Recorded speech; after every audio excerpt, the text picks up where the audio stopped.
ወደ ኋላ መለስ ብሎ ታሪክን የዳሰሰ አሁን ላይ ቆሞ ስለ ኢትዮጵያውያን የስኬት ምንጭ ምንድነው ሚስጥሩ ሲል የተመራመረ ሁሉ አንድ የማይታበይ መልስን ያገኛል። በአንድነት ስለመቆም ድር ቢያብር አንበሳ ያስር ብሂላቸውን በተግባር ፈትነውት ባስገኙት የህብረት ስኬታቸው በታሪክ ኑረውበታል።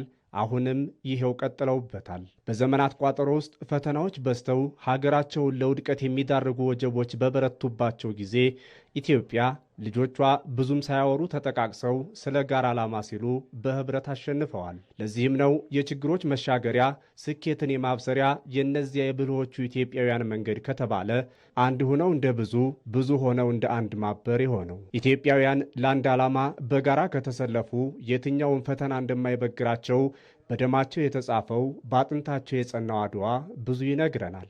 አድዋ ኢትዮጵያ የነጻነትን ሳይሆን የድል ቀንን እንዲታከብር አስችሏል። አንድነት ኃይል ሆኖ በኢትዮጵያ ላይ የተቀነባበረ ሴራና ደባን ድባቅ መምጫ ሆኗል። ድል አድራጊነትና ኢትዮጵያም እንዳይነጣጠሉ አጋምዷቸዋል። እርግጥ ኢትዮጵያውያን በተሳሳተ ትርክት ላይ ቆመው አንድ ላይ መሆን ተስኗቸው በተለያዩም ጊዜ እርስ በርስ ተጋጭተው ዋጋ ከፍለዋል። ይህ ታሪክ በጥቁር መዝገቡ የሚያስቀምጠው ሌላኛው ገጽ ታዲያ አቅምንና ጉልበታቸውን ለጋራ እድገታቸው ልማት ላይ ከመዋል ይልቅ እርስ በርስ በመጠፋፋትና በመቆሳሰል እንዲባክን አድርጓል። ያም ሆነ ይህ ኩነቶችን አዝሎ የሚፈሰው የኢትዮጵያ የታሪክ ምንዳና ፍዳ የሁሉም ነው። አሁን ፍዳው እንዳይደገም ምንዳው እንዲጎለብት ማድረግ የዚህ ትውልድ አደራና ኃላፊነት ሆኖ ከፊት መጥቷል። የሚጠቅመውን የጋራ ምንዳ ይዞ ፍዳውን ደፍቆ መጣልም ግድ በመሆኑ ትውልዱ በዚያ ጉዞ ውስጥ ገብቷል።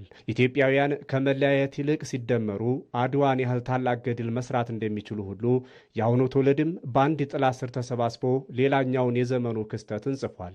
ታላቁ የኢትዮጵያ ህዳሴ ግድብን